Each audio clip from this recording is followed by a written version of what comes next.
What's up, everyone? Tara Roberts here, and welcome into the Dear Miss Fantasy Show, the official mailbag show for Player Profiler. I apologize for the 2-week hiatus here. I think it was 2 weeks here.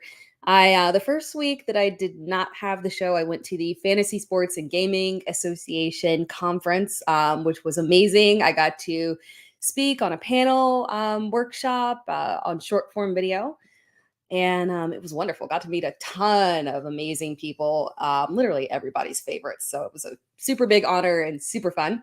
And then the next week, I just was like catching up on everything and running behind. So 2 weeks off, but we're good to go now. Yeah, fantastic. And I feel like this is a good time because we had like a nice little break before the initial off season, and now we're kicking off right into free agency, franchise tag time period going on right now. And after we're already getting a little movement. We got the release of Alexander Mattison just happening. It literally just happened. I didn't even have any time to prepare anything. I got a little something, but I didn't have time to prepare anything massive on that. Even though it might not seem like a massive release, it is big news and it is significant for Minnesota. So we'll talk about it a little bit. But we're, in combine week 2, so we'll get all of the insights from there. Rumors always come out of combine week. So we've had a few coming out soon or coming out recently. And so I'm sure we'll get several more over the next several days. So it's an exciting time period. We got particulars coming out in terms of rumors around landing spots for big names, people being released, in addition to Alexander Mattison released for cap space. We've got those going on with a ton of other teams, which kind of helps tip us off in terms of the direction that these teams are heading. Get Tampa Bay releasing Shaq Barrett, cap space savings. You say, okay, they had enough money to pay Baker Mayfield. What else are you freeing up for over there? Are you freeing up to make that run at Mike Evans? Are you trying to give him the bag that he could get from so many other teams? So there's a lot going on here. A lot going on. So this is literally the perfect time period for us to dive in and talk about all of this. So we're just going to go ahead and jump right in because there's like 5,000 free agents. We did a nice little preview maybe like a month and a half ago or something like that of free agency. And it was good. It was a nice overview, but we'll dive into the specific players, the big names, potential landing spots, all of the nitty gritty and details in that. So this will be a fun show for us. I thought we would start off talking about Saquon Barkley. Obviously, that is the big one here. Running backs are exciting. Wide receivers we'll get to because there are some really big, good names in the wide receiver class. But unfortunately, we've already got T. Higgins tagged and Michael Pittman Jr. probably getting tagged, if not extended, if they can't work that out. And then we talked about Mike Evans. So we'll dive into it more. But the top tier, those are the top 3 right there. And they're kind of getting weeded out there. And so we've got that next tier, that lower tier that we'll talk about. But it is significant because all those other guys, if they re-sign with their teams, it does open up space for these lower name, these, riskier players to kind of get involved here. So let's talk about Christian McCaffrey. Or no, sorry, I'm reading one of the comments and literally just popped that right into my head. We're not talking about Christian McCaffrey. We're talking about Saquon Barkley.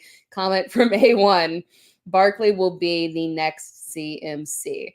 That is why CMC is on my mind here as we're talking about Saquon Barkley. It's possible, really. It's possible. I like the rumor that we've got that the Texans are his preferred landing spot, and the filling is very mutual over there. When we're looking at the Texans, obviously that run game, RIP to Damian Pierce, unfortunately. This would definitely be the final nail in the coffin. It was bad enough that Devin Singletary took over your job and pushed you to the side, but if we get Saquon Barkley in there, really any other big name free agent, Josh Jacobs, even Derrick Henry, literally anybody else. It's a completely done deal, unfortunately. But, looking at Saquon Barkley, we know that he wants the bag. We know that he wants a multi-year deal. The question here is, do we really think that the Giants are going to let him go? Rumors, were initially they're not going to franchise tag him. And then the rumors popped up again that, franchise tag could be back on the table, which would be, kind of weird and crazy. Why didn't you just give him the multi-year deal if you're going to give him 2 straight years of guaranteed money? Financially, not a bad deal for him, but strange for Strange for the Giants. I don't think that they end up tagging him. And I don't know if they give him the deal that would make him stay. Then we have to wonder, really, are they truly committed to Daniel Jones? That one's still up in the air for me. They can say all they want that Daniel Jones is our guy and we believe in him, but I just don't believe what they're trying to sell us. They've got a high enough pick that they'll be in the talk for being able to get one of the top 4 quarterbacks. If JJ, excuse me, if JJ McCarthy, obviously combine goes well for him and he solidifies himself in that number 4 position and as a first round pick. So maybe that's who they decide to go with. Maybe they trade up and go with one of those top 3 guys. So there's a lot of different directions that we can go here with them. There is literally no guarantee that Daniel Jones will be their starting quarterback. And to that extent, they could again enter into an aggressive rebuild if they decide to get another quarterback. And that being said, giving that bag to Saquon Barkley just might not make the most sense right now. So I do think that other teams will be able to outbid the Giants and be a preferred landing spot for him. I think he would prefer to get out of New York at this point. Bridge burned, unfortunately. So let's say that he ends up with the Texans, which I would absolutely love for him. I love this landing spot for him. They have expressed interest in re-signing Devin Singletary, which would be interesting. Again, considering that Pierce is still under contract. So cost-effective wise, not that Singletary costs a lot of money. He won't get a massive contract from anybody.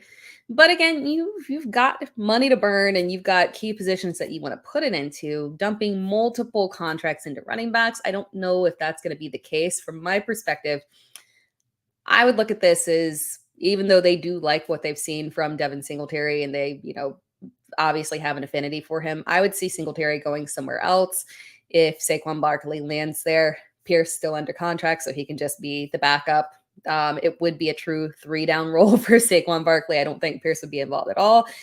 And it's an excellent landing spot because we know with CJ Stroud, with Nico Collins, with Tank Dell, this is a high-powered offense. And quite frankly, they're talking about getting another strong receiver in there as well, whether that's via the draft or free agency, since, again, they do have money to burn.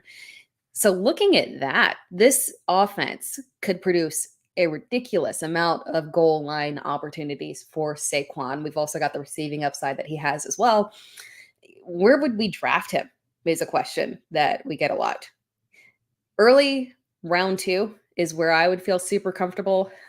Pushing him into that round 1 category does get a little bit messy in terms of trying to solidify. Sorry, I just realized my computer is going to lose battery here, so I'm going to have to double dip in terms of setting up and talking about the free agents here as we're doing this show. I knew that was the one thing that I was going to miss, the battery here. All right, but we'll get it handled. Looking at Saquon Barkley, though, and the potential landing spot there and the upside that it's going to provide for him. Early round 2, mid round 2 is where I would, not see him fall out of. We're going to see him move up a little bit. Right now, looking at Fantasy Pros ECR, he is RB8 at this point. I would definitely see him moving up. I personally would move him up as high as RB5. It gets shaky when you're talking about Jahmyr Gibbs and Jonathan Taylor. Very interchangeable in terms of whether or not you could push Barkley up, because there is a little bit of the issue in terms of wondering if there was regression for him. That would be the only issue there with Saquon Barkley. Was there some kind of regression that, maybe post significant injury, age, not super old, but getting up there a little bit? Is he the same Saquon Barkley from his rookie year? Absolutely not. But he still absolutely has that top 5 upside easily. So Saquon Barkley moving on up for sure in that Texans backfield. And then kind of the caveat of playing off of that, who steps in New York? We're going to start, as we start to see these running backs basically playing musical chairs in free agency. We're going to start slotting in people to fill in those roles. And where I think that the Giants are going to go is that I do think they'll sign a cheap back in free agency. Ironically, Devin Singletary would be a good fit for them if they would literally swap them and draft a back. take more of a committee approach because, again, they just need to kind of embrace the rebuild there, in my opinion. So sign a cheap back, draft a back there, and it could be an interesting landing spot, but you've got the offensive line issues. So running back is going to become something very, for the Giants, a little bit irrelevant potentially, unless they really solve that offensive line. We're going to let me answer a few questions before we move on here real quick. From Trey Parker, who do you think has a better season this year? Oh, this is a good question. Who do you think has a better season here this year, DeVonta Smith or Jaylen Waddle? I got to be honest, I really do think that it's going to be DeVonta Smith here. Waddle again, same system, nothing changing there. Obviously, they're going, the Dolphins are making cuts. They're going to make additions. They're making cuts to free up cap space, and they're going to make moves and adjustments to the team as a whole. But when we're talking about Tua, Tyreek, and Jaylen Waddle, and then the running back situation as well, I don't think that's changing. So the offense is going to look very similar unless, the only thing that they could do really is make changes to the offensive line. But outside of that, it just means that Waddle is probably likely to repeat. So this is not a negative towards Waddle in any way, shape, or form. We know that, as he goes throughout, he gets banged up a lot throughout the season, but upside is always there for him. It's just the level of volume concerns with him playing off of Tyreek Hill. But DeVonta Smith, I am a little bit excited for this season. And the reason for that with DeVonta Smith is that we've got Kellen Moore coming in there at offensive coordinator. We know what he can do to an offense. Say what you want about whether or not that offense is this the solution to help get them back to the Super Bowl and win? I don't really know about that. But from a fantasy perspective, I absolutely love the hire. I love it for AJ Brown, and I absolutely love it for DeVonta Smith as well. I would see an uptick in terms of consistency from that passing game. We're going to see more volume as well, higher pace. So I like this direction here. I think we'll see DeVonta Smith's year was interesting. It was interesting. I think we'll see a nice bounce back here from him. So I think I lean towards DeVonta Smith as having the better season here. All right. And before we move on to our next player, which spoiler alert, it is going to be Josh Jacobs. We're going to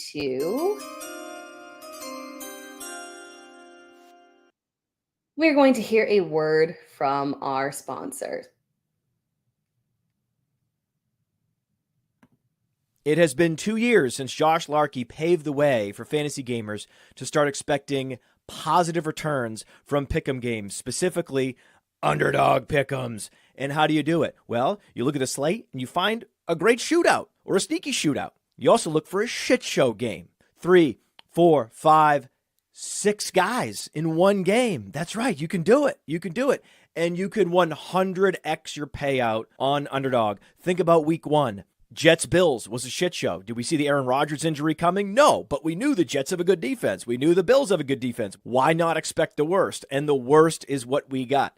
So if you had gone Dalvin Cook less than, Garrett Wilson less than, Aaron Rodgers less than, Josh Allen less than, Gabriel Davis less than, boom, boom, boom, boom, boom, boom, boom, you can go 6 for 6. Same thing in week 2. Oh, week 2. Oh, sneaky shootout there in Philadelphia. Minnesota's going to be in comeback mode, so we'll go Cousins, Jefferson, Hawkinson, more than. Mattison, less than.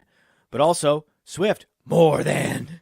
Boom, boom, boom, boom, boom, boom, boom, boom. That's how you do it with the underdog pick'ems, and you use promo code UNDERWORLD to get a 100% instant deposit match up to $100. You put in $100, underdog matches that deposit up to $100 with promo code UNDERWORLD.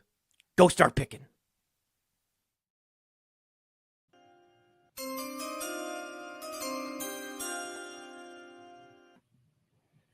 All right, let's dive into our next free agent. As I said, it is Josh Jacobs.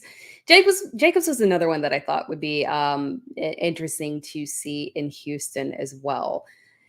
But it is possible that we don't see him move at all. Before we dive into landing spot or potential not landing spots, because maybe he stays exactly where he is, question here, are we trusting Josh Jacobs coming off the big letdown season?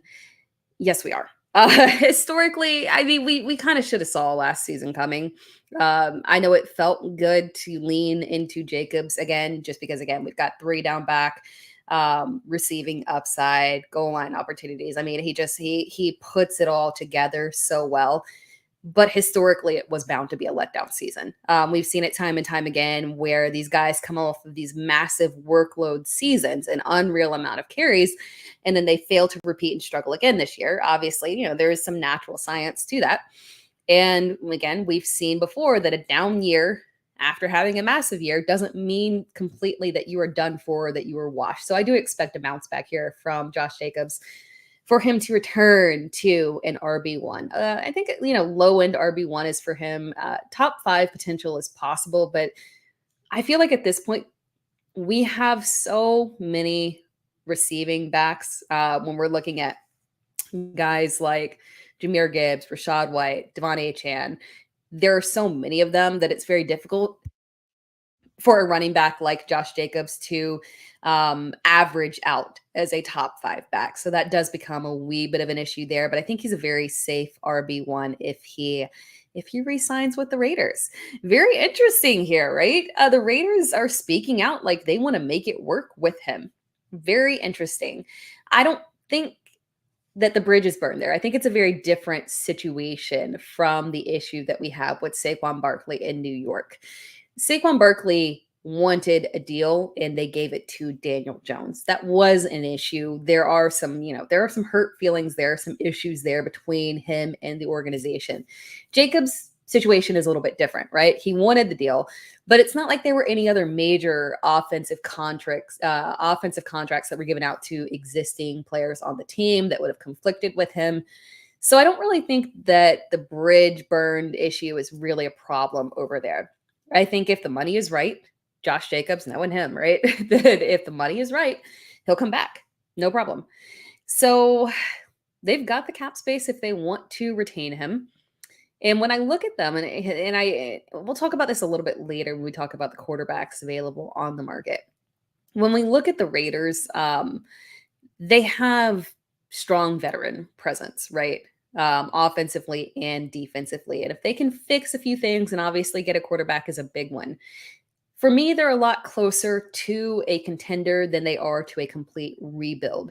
And re-signing Jacobs, very different situation than Saquon Barkley in New York. I think it makes a lot more sense for their team's direction to re-sign him. I hate it for my Zamir White shares that I have in Dynasty and Best Ball, because I took there was one team where I hedged and took, which is not a big deal because it's not like I was, paying up for Zamir White, but drafted both Josh Jacobs and Zamir White, hoping for the nice split there. And if that doesn't happen, I will be bummed out. But I think, again, it's a strong possibility that he'll stay with the Raiders here. We'll see a nice bounce back from him to a mid to low end RB1. Rankings wise, Fantasy Pros ECR has him as RB14 right now. And honestly, I don't think it's going to budge much. Re-signing with the Raiders or really signing anywhere else, I could see him going as high as RB12, but I really don't see it going up any higher. When looking at the backs that are there, I don't see any reason unless there was just something absolutely wacky. So I'm very much so in on Josh Jacobs this year for his value. Be a nice, strong value pick. You don't have to draft him within the first 2 rounds, and you get an RB1. You can start your draft off wide receiver heavy and then hit it out the park with Josh Jacobs. So, yeah, landing right back in Vegas would be very advantageous for him. Moving on to the next running back here.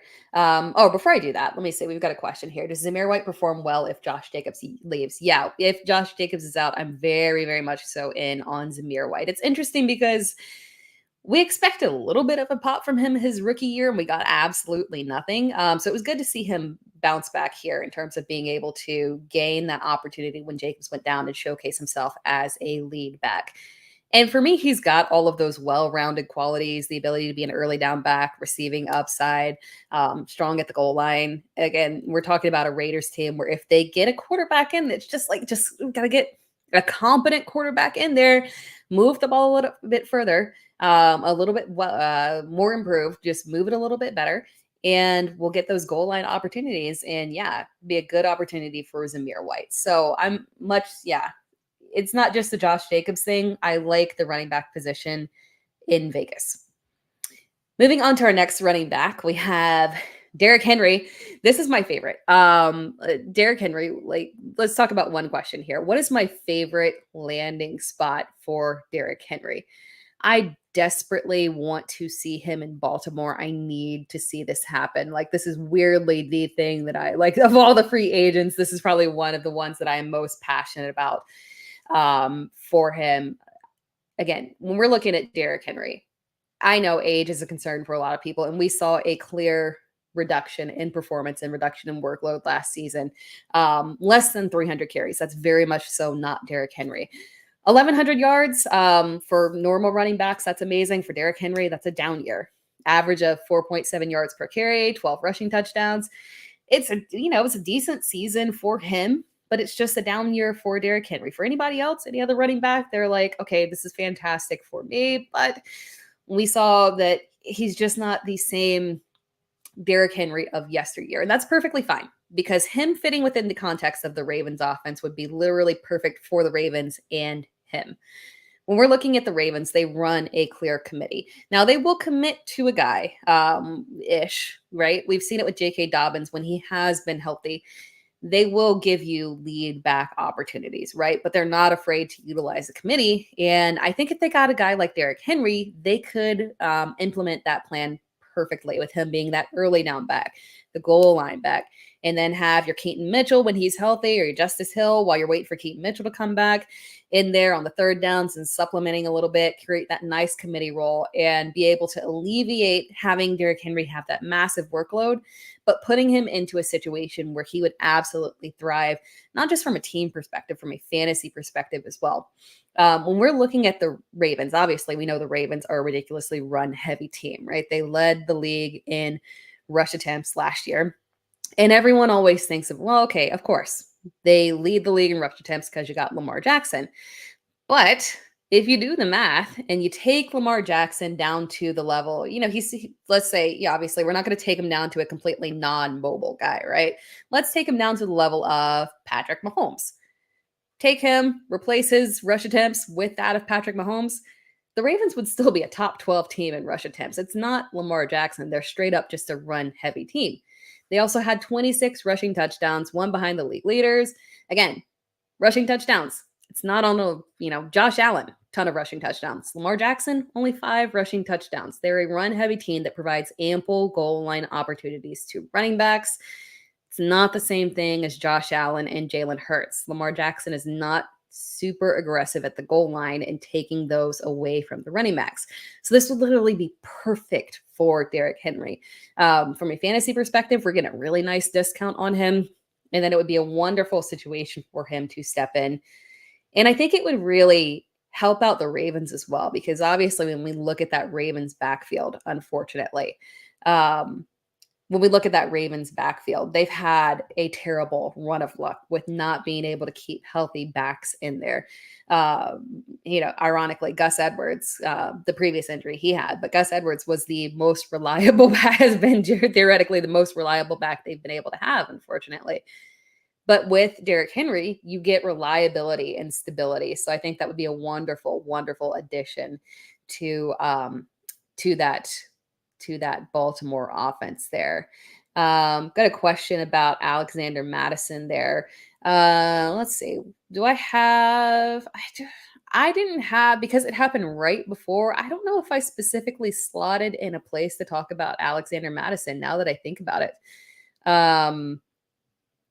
Yeah, let's jump down to, let's just randomly talk about it right now, because I have somewhere for us to talk about Minnesota, but I did not have anything specific for Alexander Mattison.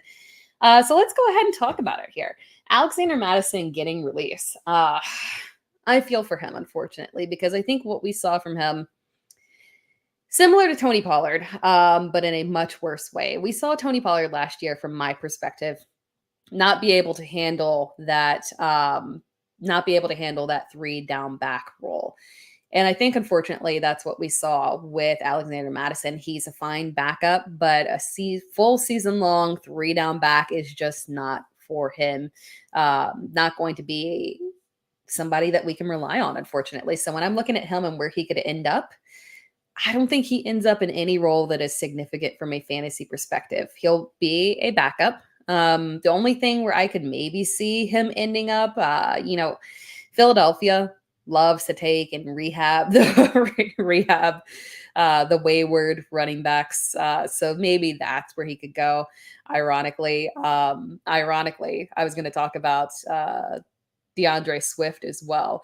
Ending up in Minnesota would be a good location for him. So maybe we take the reverse here and we take the wayward Minnesota failed running back and throw him into the Philadelphia system and let him rehab over there. But yeah, unfortunately, I was not shocked at all that he got released. Quite frankly, when I was looking at teams, I see Minnesota is going after a running back, a cheap running back, and DeAndre Swift. Honestly, we can talk about him real quick as somebody who I think would slot in there well for him, because when we're looking at Minnesota, I love Ty Chandler, really do. I have concerns not about Ty Chandler, but I have concerns about his role, because if you're looking at it from Minnesota's perspective, and the fact that they just went through giving this backup running back a contract, not a significant contract, but it was a decent, contract for Alexander Mattison. So, giving this backup running back the contract, making him their lead back, and it just not working because, when you try and take those backup running backs, it doesn't always transition into a lead back perfectly. So I have a hard time feeling like they're going to be willing to rely solely on Ty Chandler. I do think that they're going to sign someone. And from my perspective, I think a guy like DeAndre Swift would be a good sign for them. Even though Swift is obviously not the same build as in Alexander Mattison, I wouldn't mind seeing both him and Ty Chandler, even though they are lighter guys playing off of each other, because they're both capable of having early down back roles as well. So that would be very, very interesting for me, in my opinion. All right. I love this comment here. I'm tired of being the water boy. Put me in, Coach Tera. Sometimes I feel like the water boy as well. Let's dive back into running backs here. Let's see. Oh yeah, Mattison comment here. Mattison backup for Barkley in New York. If Barkley were staying, yeah, I think Mattison falling back into that backup role again. This is an interesting one here because I did not have AJ Dillon slotted into play, or slotted in for us to talk about. AJ Dillon replacing Gus Edwards in Baltimore. That is an interesting comment there because theoretically it does fit very well. AJ Dillon is someone who. I compare him to Damian Harris in terms of what I see for him this offseason, kind of a similar situation that Damian Harris had last year. You've got a specific role. We know that you're an early down guy. We know that theoretically you're a goal line guy. That didn't really super work out last season. I speak as that as a Packers fan. The goal line opportunities weren't really kicking for him last season. But again, profile wise, I do think there are some interesting landing spots for him to land in a committee. I was kind of thinking he might be interesting in the Chargers because it's not going to get he's not going to warrant a significant contract, right? But we know exactly what kind of role he is. He's going to be a bigger early down guy in a committee. And Baltimore does definitely make sense replacing Gus Edwards. We know that the Chargers are probably going to be moving to a committee when we're looking at the new coaching staff over there. So that one's one that I think would be interesting for him as well. Speaking of committee, let's talk about Tony Pollard. I think Tony Pollard leaves Dallas and signs somewhere to be in a committee. I talked about it a little bit earlier. I just don't think that 3-down work was for him. And I got some stats on that, unfortunately, that kind of prove it.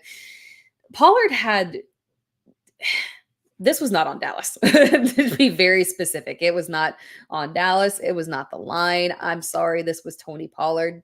It's possible It's possible that this was an issue of him coming off of that injury, because it was a significant injury. And we do sometimes see that it takes a while for people to feel like themselves, or for running backs to feel like themselves. But I do kind of think that it was just that 3 down work really wasn't for him. Looking at his season as a whole, Pollard had the second most attempts inside the 20 at running back, behind only Christian McCaffrey. That is huge. And there were 5 running backs that had over 50 carries inside the 20. Pollard had the fewest touchdowns of all of them, with just 4. 4. The next fewest was with Joe Mixon at 8. The gap is significant. Inside the 5, it gets even worse, quite frankly. Inside the 5, Pollard had 16 attempts. Of those attempts, he had just 2 touchdowns. For comparison, just so you know, and we'll use a bigger, more traditional back in David Montgomery for that number, and then a smaller, more comparable back in Kyren Williams. So Pollard had 16 carries inside the 5. Kyren Williams and David Montgomery both had 17 carries inside the 5 that resulted in 9 and 8 touchdowns, respectively. Again, Pollard only had 2. Pollard, unfortunately, highly ineffective at the goal line. And when you were looking at the offensive line in Dallas, that wasn't the issue for these goal line opportunities. It was just that Pollard was genuinely struggling. Now, he started off the season averaging just over 20 carries per game, a total of 264 rushing yards. And after that, things just went completely sideways. He never exceeded 80 yards in a single game. Yards per carry was just absolutely abysmal, worst of his career. I truly think that the workload just overwhelmed him, and maybe coming off of that injury, it was just a really bad combination. So unfortunately, I think that what we're going to see from that extent is I don't think anyone will look at him and want to sign him as a 3-down back. I think he's going to go and sign somewhere at a committee. And that's a good thing, in my opinion, from a fantasy perspective.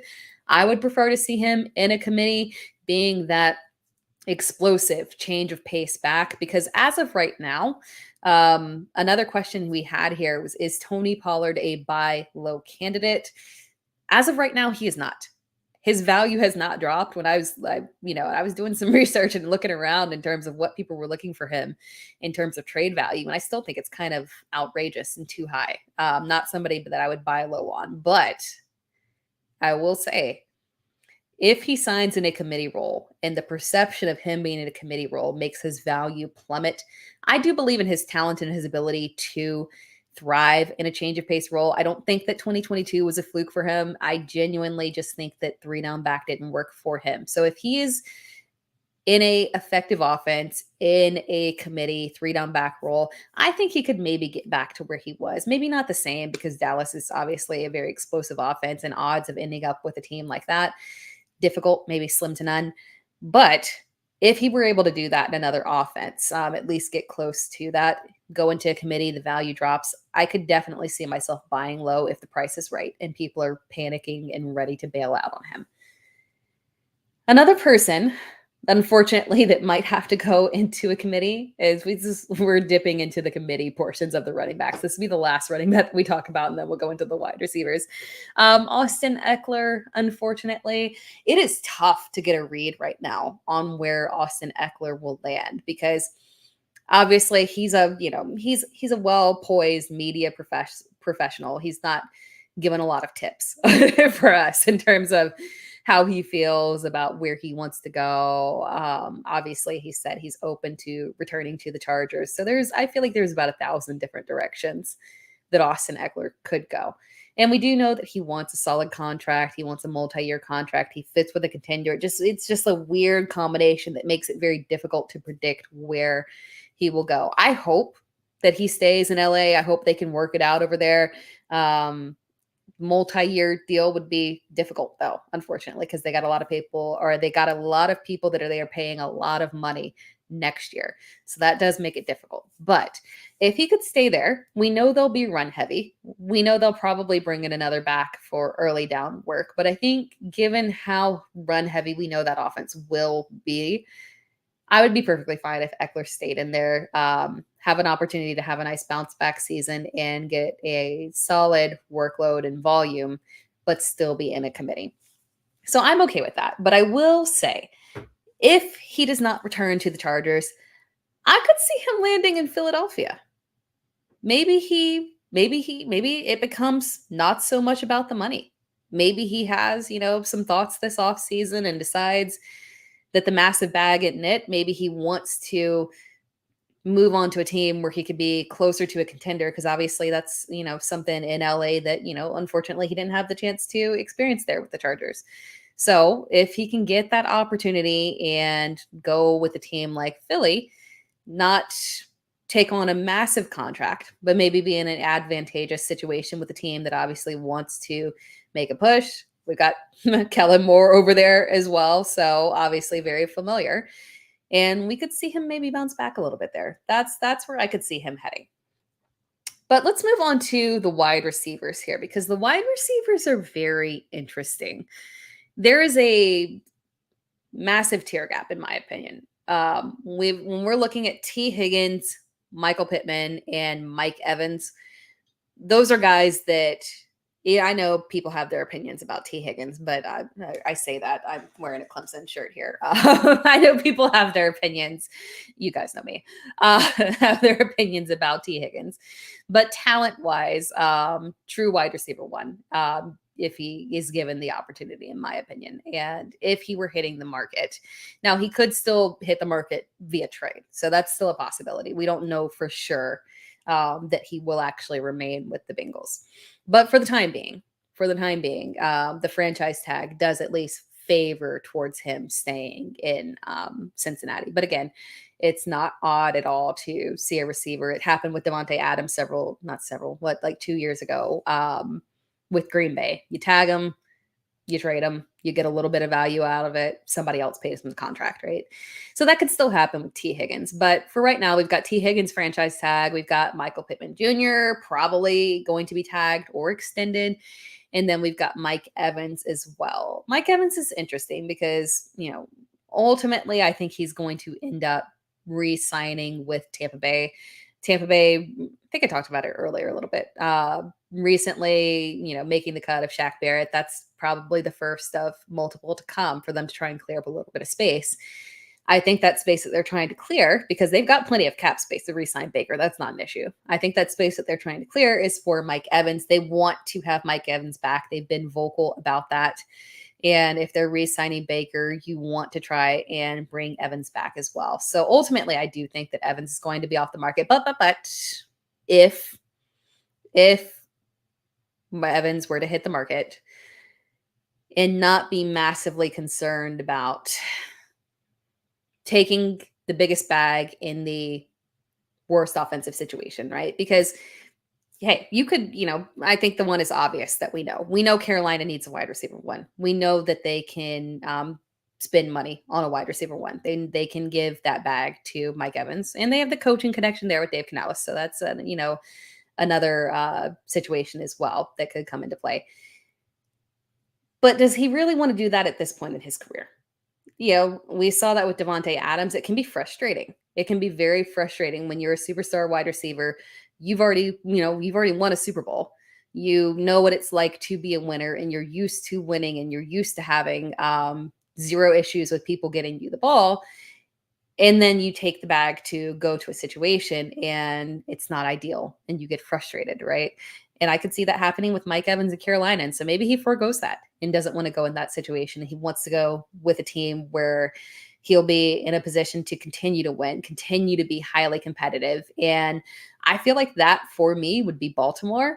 I feel like I guess I want everybody to sign in Baltimore, but Mike Evans would be the absolute perfect fit for Lamar Jackson as a receiver. He would play so very well off of Zay Flowers, and he would give Lamar Jackson that asset that would take him back to that 2019 MVP season, right?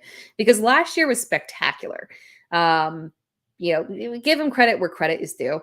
He increased in literally all categories except for passing touchdowns. So, his career high in career high in passing yards, completions, attempts, I can't remember if completion attempt or if completion percentage was a career high, but I think it might have been as well.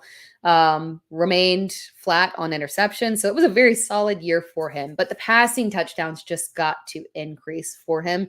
And getting a guy like Mike Evans, that big body, that deep threat would be absolutely perfect for him. So my dream scenario for Lamar Jackson and for Baltimore would be for them to get Mike Evans. Financially going to be really difficult to happen, but in a perfect world, that is what I would love to see. But more than likely, I do think that he is going to end up in Tampa Bay. I want to show this comment real quick here. Higgins in New York. I mean, they've got money to spend. If they want to do it, they can. That would be interesting. That would be interesting. It's possible that they go that direction, although it would tip their hat, in my opinion, if they did make that trade. Although they do have time to make that decision, right? But if they made that trade for T. Higgins, they would have to draft a quarterback 100% with that pick. So it would be very interesting. But T. Higgins in Carolina or in New York would be very, very interesting. Very interesting. But if we see Mike Evans, Michael Pittman Jr., and T. Higgins remain with their teams, that really kind of pushes down the market in terms of these guys like Marquise Brown, Calvin Ridley, Gabe Davis, even guys like Darnell Mooney as well, all getting pushed up in terms of the value that they can offer to these teams because the big name wide receivers are gone, but there are teams out there that still need wide receiver ones. So we're going to see these in or high-end wide receiver twos as well. So we're going to see these guys come into prominence and maybe get into more advantageous situations. So wide receiver could still be very interesting. Running down the list real quick of a few here. Marquise Brown is one that, again, I speak very highly of Marquise Brown because I want so much more for him. I mean, when we're talking about a player who from time to time, like literally half a season at a time, last year was kind of weird, unfortunately, because of the Kyler Murray situation. But with Marquise Brown, throughout his career, he's just never been able to put together a full season. But for half a season at a time, the man has been a top 5 wide receiver. The talent is there. It's on another level. If he could just put together consistency, not have the injury issues, and just put together a full team. He has it. He truly does. And I'd love to see him sign in a cost-effective way in Kansas City. When we're looking at Kansas City, obviously, people want the big name wide receiver to go there. They want a big trade for like Justin Jefferson, crazy. They want, they want to sign Mike Evans, but that's just not Kansas City style in terms of how they want to operate. We know they want to invest money on that defense and re-sign the bigger names there. So I think going a more cost-effective route there, and Marquise Brown should come at a reasonable price here in like a 2-year deal or something for them. So Marquise Brown is someone that I could see fitting very well in Kansas City, especially playing off of Rashee Rice's skill set would be kind of perfect there. Obviously, Gabe Davis is another one that could kind of fit into Kansas City. We're looking at those guys that can be deep threat receivers. It's interesting. There's a couple different directions that they can go, and they can also draft as well. But I do think that we'll see maybe even the combination of Kansas City signing someone in free agency and drafting a receiver, because quite frankly, beyond Rashee Rice, they could stand to add a few. So looking at that, there's a couple of different directions they could go. Calvin Ridley is the one that I think is the most interesting here because my gut tells me he ends up in Carolina. We know that it's not really advantageous for the Jags to retain him in terms of the pick being a higher pick, a second-round pick if they do decide to keep him. Carolina needs that wide receiver one. And I think the closest that you can get to a true wide receiver one is going to be Calvin Ridley if those other big three are signed. And Carolina's problem as well, they have to dip into free agency because they don't have the draft capital to go out and get a wide receiver one in this draft, unfortunately, which is sad for them because this is such a deep class. If they had any first round pick, maybe they figure out, scrape together something and try and trade up in and get like, low end round one pick, something. But I just don't see it happening. I think that they try and grab their wide receiver one in free agency, and Calvin Ridley does make the most sense here. It would be very interesting to see him there in Carolina with Dave Canales, with, Bryce Young, hopefully having a nice bounce back year here, resurgence year under Dave Canales, be the Geno Smith, Baker Mayfield, to Bryce Young connection there for him to have a nice rebound year. And Calvin Ridley as the wide receiver one would really help him out with that. But that kind of wraps things up. Well, no, let me say a couple more things. Gabe Davis is someone, again, I talked about him in Kansas City, but I do think just one little note here, do not be shocked if Gabe Davis ends up being the Christian Kirk of this draft class, the one that shocks you and gets the biggest contract. Don't be surprised if it happens. I know we feel weird about him. As a whole, the perception around him is very controversial in terms of whether or not he could ever be a true wide receiver one. But again, just don't, keep your eye on that one. I really genuinely think that could happen. Now, kind of wrapping things up here with quarterbacks and tight ends, because obviously that's where things kind of get a little boring in free agency. We'll do the most boring one first. Tight end, I don't really see any significant movement. Houston has the means to re-sign Dalton Schultz. That's obviously the big name on the market. I will say that Gerald Everett is intriguing. I like Gerald Everett. I think the talent is there. Recent, decently well within, age to still be competing. And there's a lot of popular opinion that the Chargers are going to target Brock Bowers, but I don't honestly see it happening, just because more than likely, right? We're looking at the early draft. The odds of 3 quarterbacks not coming off the board in the first 5 picks is slim to none. So provided that happens, which it should happen, there's nothing at this point that is going, especially considering that those first 3 quarterbacks are not going to be throwing at the combine. There's nothing that can really change perception of them. It's pretty solidified right now that maybe they get jumped if someone, obviously, like if JJ McCarthy has a fantastic combine, maybe someone gets jumped, but that would still be 3 quarterbacks.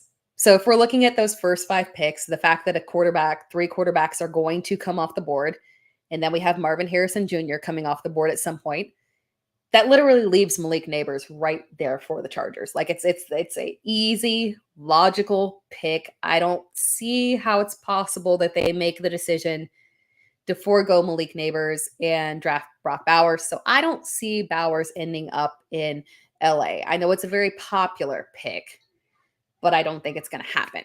So if they go wide receiver there, we're looking at Gerald Everett. I think it's possible that they just decide that they're going to re-sign Gerald Everett. There's no reason for them not to go ahead and do that. So, don't be shocked if he remains in LA.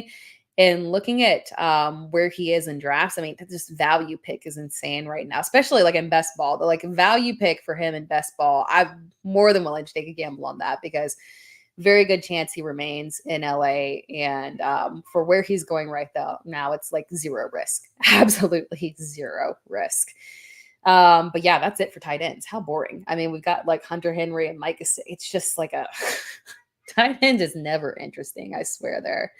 Let me show a comment here real quick. Since he gets 6th pick, Giants get Higgins and then draft Penix. Yeah. It's possible that as well. It's possible that we do see the Giants. They don't have to. They can take a top quarterback with their first pick, but they could also trade it. They could utilize it on a receiver, which is also a very popular mock for them to use it on a receiver, or they could end up going with a quarterback later in Penix. So yeah, that makes a complete amount of sense too. We'll show another from Alan Davis here, another comment. Neighbors and Jim Harbaugh's preferred run offense. The horror. Yeah, it is. Yeah, I feel that, but I do think that it's going to happen. They could technically pass him, but I don't see where they pass up on him. I really, really don't, considering that more than likely we're going to see Mike Williams be cut. There's just no logical reason there. They have to prepare my boy Keenan Allen. I never count Keenan Allen out. Still think that he is an excellent pick this season. I always stand by my elderly receiver, Keenan Allen, there, but they do have to prepare for the future. We know that things were a little shaky with Quentin Johnston. So passing up on Neighbors would be a little risky there for them. I do think they'll go for it. That said, they will be run heavy, but I do think they'll go for it. Wrapping things up with quarterback here. Quarterback is such a weird one, right? Because when we're looking at the free agent quarterbacks, I mean, it's Cousins, Baker, and Ryan Tannehill. It's just like, honestly, when I'm looking at Cousins, I do think that he remains in Minnesota. I would not be shocked if they still draft a quarterback. Not in the first round, but I wouldn't be shocked if they still draft a quarterback. But I do lean towards Cousins remaining in Minnesota, especially if it's too difficult for them to make a massive leap in draft up into the draft order to get one of those top 3-4 guys. Could be very difficult for them to feasibly do.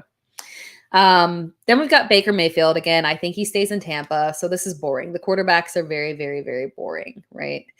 And then looking at Ryan Tannehill, we've got the rumors that he could fit into Pittsburgh as well. At this point, he's a bridge quarterback or a backup quarterback. He'll be somewhere. Just a very, very boring in terms of free agency, just because I think we're going to see people remaining in the same. But it does get exciting when you talk about potential trades. Justin Fields being one of them. I know people have their people are either very pro Justin Fields or very anti Justin Fields. I feel like there is no in between there for him. You either think that he can succeed if he gets into another environment with a different coach. I'm one of those people who think there is still success that Justin Fields can have in the NFL, or you're somebody that just is wildly, wildly anti Justin Fields, anti Ohio State quarterback outside of CJ Stroud.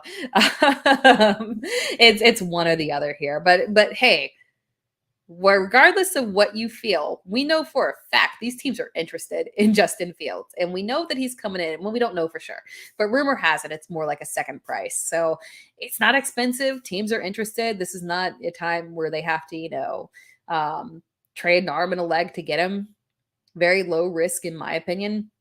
You make that trade and you see if he can thrive in another situation. Sometimes it just takes switching to another situation to thrive. I think Vegas is very interesting for him. You got to remember with Vegas, I think I talked about this earlier when we were talking about Josh Jacobs. Vegas is closer again to a contender than they are to a complete rebuild. I see them ultimately deciding to go with a trading for a free agent. Maybe they look to Russell Wilson as well. I see them bringing a quarterback in versus drafting a quarterback or trying to move up for a quarterback and taking that risk, because they are primed to try and compete in the playoffs right now, just because the pieces are all there. They just need that quarterback. So again, looking at Justin Fields, I would love to see him in Vegas. But I do think the rumors about Atlanta being the top spot, I think that is going to be it. I would love to see him in Vegas for DeVonta Adams, because it would be fantastic for DeVonta Adams, because like if you know anything about me, I genuinely believe in the Justin Fields wide receiver 1 connection. If he had stayed in Chicago, I would have 100% drafted DJ Moore in the end of the first round. Like no hesitation, 100%. So that said, if he lands in Vegas, I see a nice bounce back year for DeVonta Adams. But good Lord, if he lands in Atlanta, I cannot explain the dumbest amount of picks that I will like. I'm not even saying that right. That's how flabbergasted I am right now. Like if he lands in Atlanta, I will take a stupid amount of Drake London. Easily take a stupid amount of Drake London.